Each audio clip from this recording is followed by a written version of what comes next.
muito vegetal que eu trabalho. Eu gosto muito da vegetação, da natureza. A natureza surge às vezes umas figuras humanas, mas enfim, aquilo sem uma intenção. Porque a primeira fase eu meto a ponta e nem sei o que vai sair. Depois que sai, aí eu vou organizar. Posteriormente, direção lateral, cores e tudo. Mas numa primeira etapa eu faço sair do meu coração. O que eu estiver vivendo naquele momento vai sair naquele trabalho.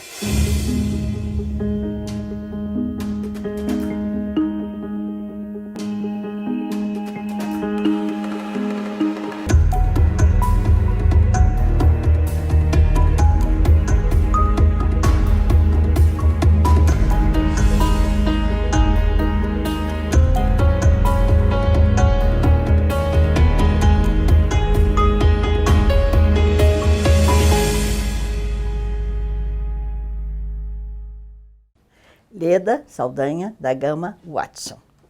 Vulgo Leda Watson. Gostamos.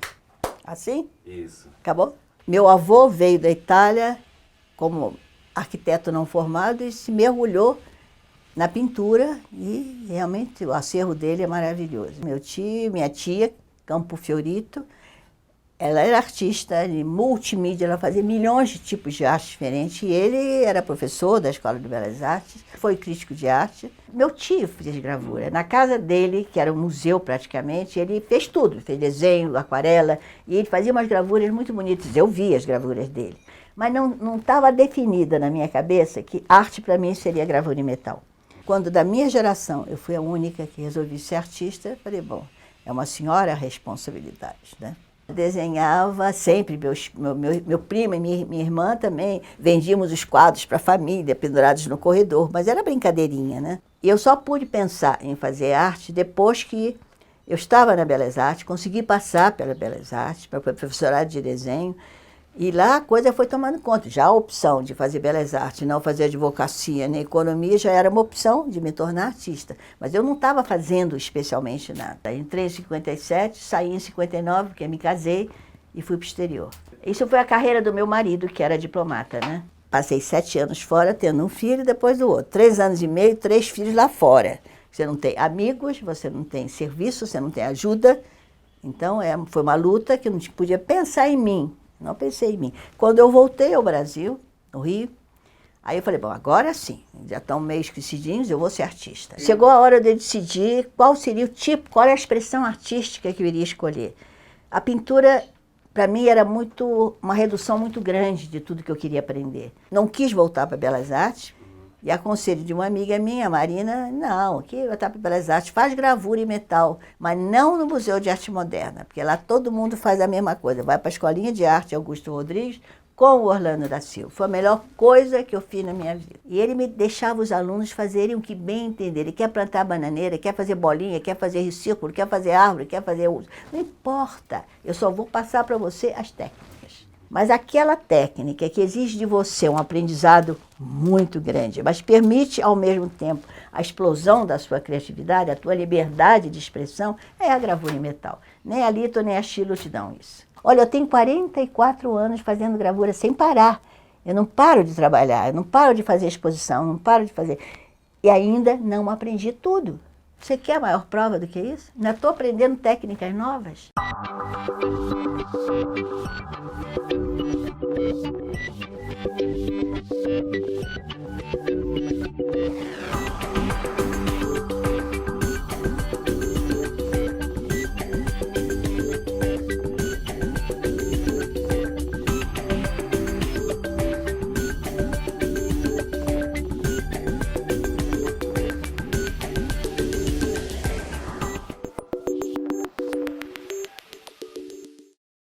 Depois desse período de Bogotá, né, eu voltei ao Rio de Janeiro, fiz gravura em metal e fomos para a França. Aí foi a compensação de tudo isso, a apoteose, porque é lugar, é o país da gravura, que é ali que começou tudo, na Europa. E como todos naquela época emigravam para Paris para lidarem artistas uns com os outros, todos se concentravam naquela cidade. Eu frequentei o ateliê do Friedlander, ele me aceitou, porque eu já fazia uma gravura muito boa, ele só aceita meia dúzia de pessoas. E fui para Belas Artes, então eu fazia meio tempo, 4 dias na Belas Artes, 2 dias no Friedlander, segunda a sexta, trabalhando o dia inteiro. claro que eu tinha 3 filhos adolescentes, então eles iam para o colégio, depois eu ia para o ateliê e voltava de noite. Eu desenvolvi muito trabalho, trabalhei muito, mas como eu sou muito exigente, eu achei que a gravura que eu fazia, levei 3 anos e meio para achar que ela estava digna de eu mostrar nas galerias. Não é como agora, faz 2 desenhinhos, já vai fazer individual, não sei onde, eu não acho isso correto. Eu acho que isso é um péssimo começo. Então, quando fiz 3 anos e pouco, eu tinha uma pasta com 50 gravuras e comecei a percorrer as galerias, como qualquer ser humano normal. Umas nem entrava, outras olhavam, não se interessavam, outras deixavam em consignação, entrando e lutando, recebendo não, sim, talvez. Essa galeria dessas coisas, você nem tem coragem de entrar, né? Porque só o frontispício da galeria assustava você, tão milionária que ela era. Aí eu falei, vou entrar, o que eu vou perder? Mais um não. Aí bati na... Veio uma senhora, a senhora tem rendezvous com esse Romanet? Eu falei, não. Como eu falava muito bem francês, e o francês gosta muito disso, eu comecei a brincar com ela, dizendo que era do Brasil, que não sei o quê, que queria fazer mostrar. Ela ficou tão encantada com o fato de eu falar bem francês e estar sendo muito simpática. Attendez, espera um pouquinho. Voltou 3 minutos depois, 5 minutos depois, Monsieur Romanet vai atender, vai receber. Aí eu fui.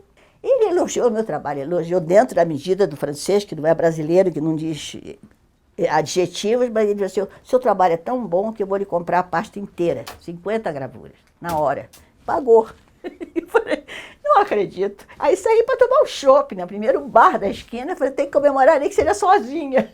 Eu que não costumava beber. A partir daí, eles expuseram as minhas gravuras na parede, a senhora, uma sociedade de fãs, bibliofílios, de mulheres bibliófilas, russas, brancas, que tinham emigrado, mas muito ricas. A cada 2 anos, elas editavam um livro de um autor francês com ilustrações de um artista. Eles queriam um artista novo, elas não queriam um artista consagrado, porque o último livro tinha sido Salvador Dalí, que tinha ilustrado. Queriam um artista, e foram na galeria, viram o meu trabalho, adoraram, me deram o nome do livro. Você vai editar o livro, faça 2 gravuras para alguns contos de Gilles Laforgue. Aí eu fiz as gravuras, o comitê, que era o reitor da Sorbonne, ministro da Cultura, um comitê de altíssimo nível, aprovou por unanimidade meu trabalho.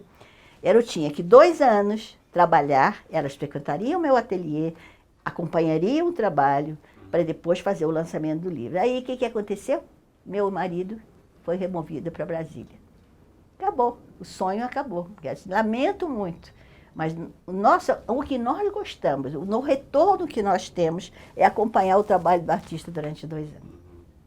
Encerrou o Conto de Fadas. Mas eu vivenciei, me senti privilegiada, né? Aí eu voltei, tinha que apresentar, continuar esse vínculo, né? Durante uns 4 ou 5 anos eu consegui. Quando você faz uma gravura, você faz as provas de artista, depois você demanda, quero fazer 15 exemplares, 20, 30, 40. 10, por exemplo. 10 exemplares. 1 sobre 10, 2 sobre 10, 3 sobre 10, até 10 sobre 10. Então, a edição é isso. E você comercializa, é um múltiplo, mas com limite. Então, eu tinha que preparar as novas gravuras, apresentar a eles. A antiga não tinha internet, eu tinha que mandar uma cópia por correio, eles recebiam, aprovavam e me diziam, quero comprar essa edição. Os que eu trabalhei, eram uns 3 ou 4, eles trabalhavam com 70 exemplares. Eles entregaram a um impressor, quer dizer, é um artista impressor que vivia disso. Você fiscalizava a impressão, aprovava a impressão no final, assinava todas as cópias e ficava com 10% das provas de artista para você. E a placa ficava com eles. Isso foi uma experiência, depois que eu comecei a mostrar a gravura, 1 ano. Tudo isso aconteceu em 1 ano.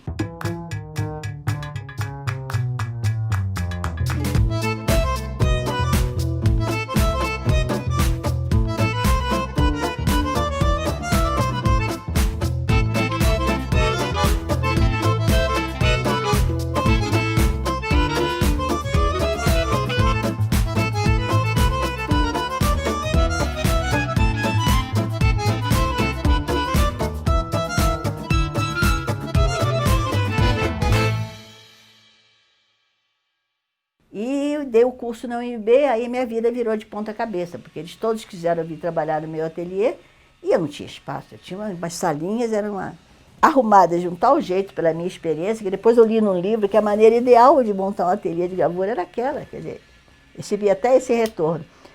Mas eles diziam, eu falei, mas não tem lugar para vocês aqui, mas você é responsável. Você botou a sementinha na nossa cabeça, passou a sua paixão e agora nós somos apaixonados, queremos fazer gravura.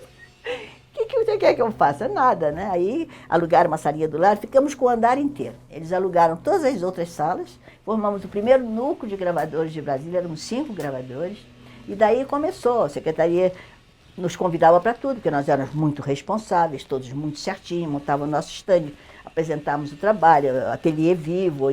Era uma maravilha. Foram anos e anos e anos que o grupo de gravura foi crescendo, crescendo, mais alunos, e nós correspondendo, né? Aula, o professor, se quiser, aprende com os alunos, tanto quanto você ensina a eles. Eu aprendi demais com meus alunos, mas demais, demais. Um monte de coisa não aprende só a técnica, você aprende a convivência, a maneira de encarar a vida, as dificuldades deles, que podem ser as minhas também. Nós temos parece uma terapia isso aqui. Por isso que esse ateliê não morre, porque eles são todos meus amigos, entende? Até hoje, estão no Rio, estão em Paris, estão aqui, são meus amigos. Há um vínculo estabelecido de conhecimento e de amizade. Eu acho isso importante.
Quando eu comecei gravura na Escolinha de Arte do Brasil, eu comecei fazendo árvores. Árvores.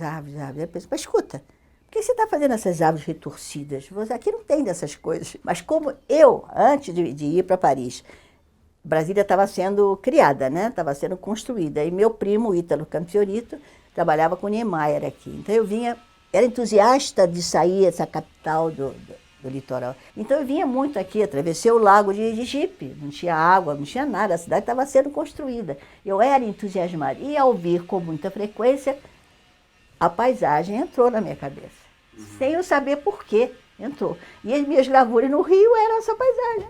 Foram em Paris e só em Brasília. Nunca deixei de ter essa temática. Você vê o fascínio que a vegetação do Cerrado exerceu para mim, né? E aí, até hoje, eu faço isso, tá vendo aqui? Cada época, cada série corresponde ao momento da minha vida. Não consigo evitar, e nem quero. Um psicanalista uma vez veio aqui, olhou meu trabalho todo e falou, qualquer psicanalista, conhecendo o teu trabalho todo, já tem você nas mãos, não precisa fazer mais, não precisa ir nenhuma sessão de terapia, porque você está tão dentro do seu trabalho, a explosão que vem de dentro de você é tão autêntica, você está toda lá. Olha, ele me descreveu como se eu estivesse lendo dentro de mim. Você é assim, assim, assim, assim. Cheguei a perder o fôlego. Momentos é quando eu cheguei a Brasília, e quem é que não é apaixonado pelo pôr do sol de Brasília? Só se é um cego, coitado, que sente o pôr do sol, mas não vê. Eu vinha da fazenda do meu ex-marido e aquele pôr do sol, eu ficava grudada. Cada segundo era diferente do outro, eram cores, formas, com aquele árvores no final na base da paisagem.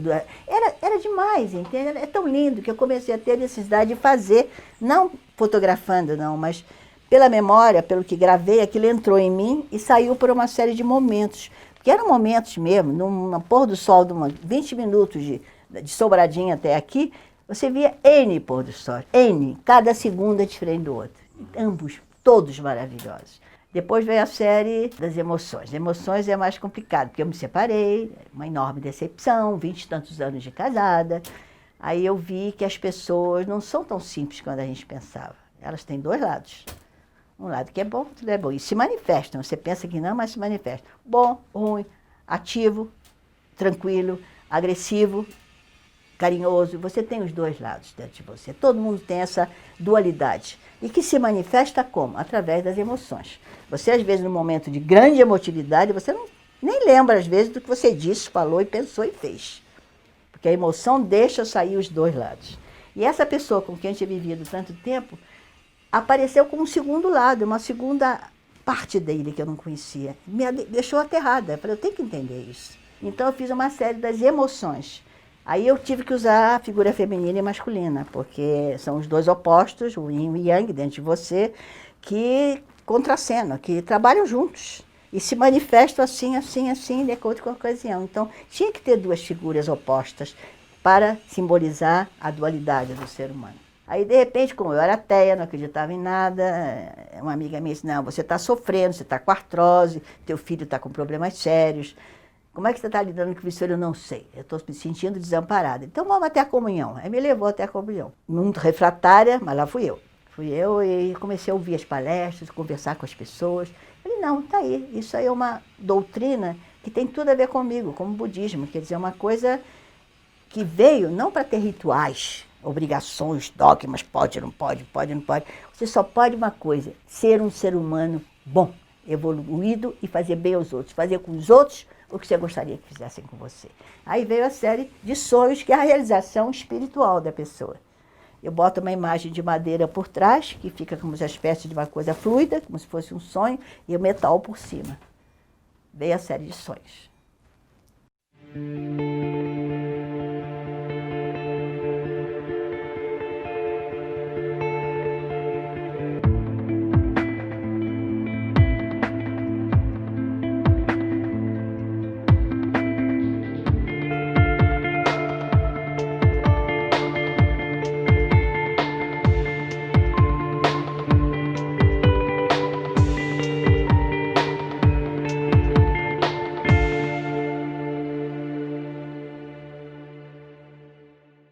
Depois, estava com uma amiga aqui, ela disse, mas vocês têm... Quando você faz uma gravura, você termina uma gravura. Até você dizer, essa é a imagem que eu quero. Você faz várias cópias, mistura a cor de um jeito, acrescenta uma técnica, outra. São as provas de estado, são as provas de experiência. Quando você faz a PA, prova de artista, a definição da gravura que vai ser editada depois. Então, eu tinha muitos pés. Eu comecei a mexer, porque eu guardo tudo, né? Então, comecei a mexer. Meu Deus, que pés maravilhosos! Que eu devia ter feito essa, não a outra que eu fiz. Eu comecei a descobrir esse arsenal que eu tinha em casa.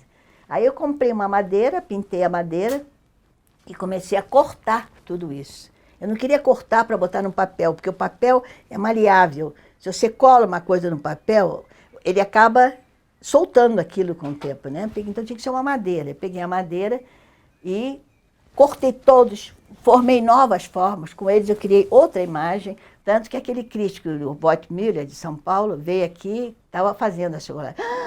Não é possível, você desconstruiu a gravura. Só uma pessoa que tem um conhecimento da técnica como você é competente para fazer o que você está fazendo.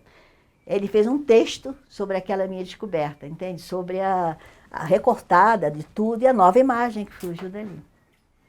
Aí fiz as colagens. Deu muito certo, uma exposição que eu fiz vendeu quase tudo. Porque é a minha gravura que está ali, mas de uma outra forma. E agora eu voltei para as gravuras, quer dizer, eu fiz uma série grande de colagens, tem duas que estão sendo feitas ali, mas voltei para a gravura. Isso aqui é uma imagem dos IPs de Brasília, né? Que é tão difícil de imprimir, que eu fico tão cansada quando faço uma cópia que eu tenho que pensar duas vezes. Ainda não houve uma definição. Eu estou ainda pensando como é que vai ser a distribuição de cores. Bom, aí quando acabou o regime militar, como todo mundo, eu lutava contra, então eu fiz uma exposição enorme no meu ateliê, convidando todos os gravadores da cidade para comemorar. Não, eu tinha uma casinha na WT, na 715 Sul, e era gramado na frente. Nesse gramado tinha umas árvores, e nós penduramos todas os barbantes ali e ocupamos todo esse gramado. Tinha uma quantidade enorme. Artes Bucão, Rubem Valentim, todo mundo participou, levou gravura, pendurou no varal. Eram, uns 20 artistas no mais, todo mundo que fazia gravura. Foi uma apoteose, tanto que o pessoal que estava na Secretaria de Cultura, na Fundação Cultural, vinha aqui, mas não acreditava que você fosse, primeiro, tão querida pelos seus alunos, estão todos aqui te ajudando. E segundo, que essa ideia é genial, nunca houve em Brasília. Quer dizer, as pessoas tinham acesso ao trabalho do artista sem moldura, sem galeria, sem intermediário, sem nada. Compraram tudo. E eu acho que é uma coisa importante, porque as galerias têm que existir. Eu não sou contra as galerias. É importante que elas existam, elas têm um local, elas expõem, elas ajudam, muito importante. Mas, de repente, que alguém faça alguma coisa, morar numa casa dessa e não fazer nada, eu acho absurdo.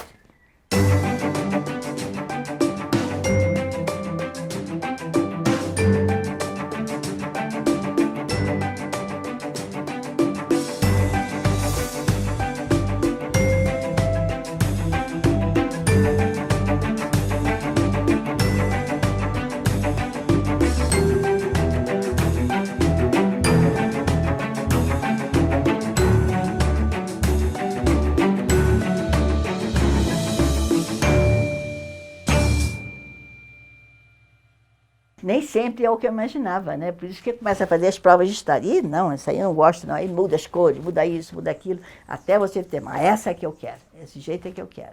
Mas tem um processo até isso, né? Você faz muita coisa que você não aprova, né? Muita combinação de cores, aí você acrescenta mais uma técnica para melhorar tal e tal coisa. É um processo tão complexo e tão fascinante que quando você realmente mergulha nela e aprende, você não consegue mais largar.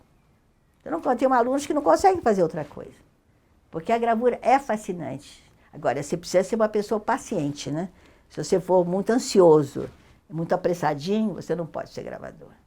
Ela representa a minha vida, uma descoberta, a minha vida. A essência da minha vida, eu consegui permitir que ela saísse através da gravura em metal. Podia ter saído através de qualquer outra técnica, porque cada técnica corresponde a um lado da sua personalidade. A minha personalidade, que tem um lado racional e um lado emocional, ambos muito fortes, eu não podia escolher uma técnica apenas racional, nenhuma só emocional, tinha que ser uma mistura dos dois. E a gravura é. Você usa a parte emocional e depois você tem que organizar aquilo que você fez, e é muito difícil organizar aquilo. Aí você tem que racionalizar a sua primeira criação. Você tem que primeiro trazer digamos, criar o seu universo íntimo, um universo de qualidade, para poder mostrar aquilo com capacidade de aquilo. Não é brincar, arte não é brincadeira. A arte é um investimento muito sério. Não é para você brincar de ser artista, você tem que ser artista mesmo. Quer dizer, se você faz um trabalho visceral que vem de dentro de você, ele realmente é bom. Se você começa a usar só a cabeça, pode ser, se você disser Leda, você vai fazer quadros agora, pontinho aqui, quadradinho lá. Eu tenho 8 anos e meio de Belas Artes, eu brinco com as formas. Eu posso fazer o que eu quiser, mas não vai ter nenhuma emoção. Não vai ser bom como as outras gravuras que eu faço, deixando sair esse lado emocional. Vai ser só racionalmente bom. Não sei se vocês concordam, não, mas isso é a minha teoria.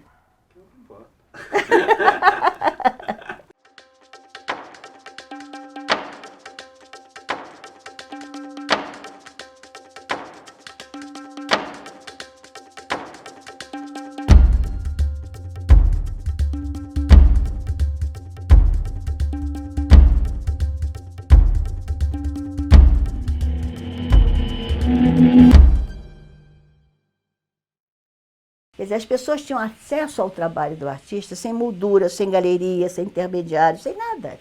Compraram tudo. Tudo. Todo mundo vendeu. Quem podia, quem tinha condições, quem não tinha condições, vendeu. Foi um sucesso. Só tem que eu servia cachaça com amendoim. Isso aí todo mundo batendo com os carros. Depois, batendo com o carro, eu me senti culpada. Eu falei, exposição no Brasil tem que ser com cachaça e amendoim, não tem nada de salgadinho, queijinho, nada. É coisa brasileira, é amendoinzinho torrado com cachaça, com batida. Ficou todo mundo de pileque, mas olha, foi um sucesso, foi um sucesso.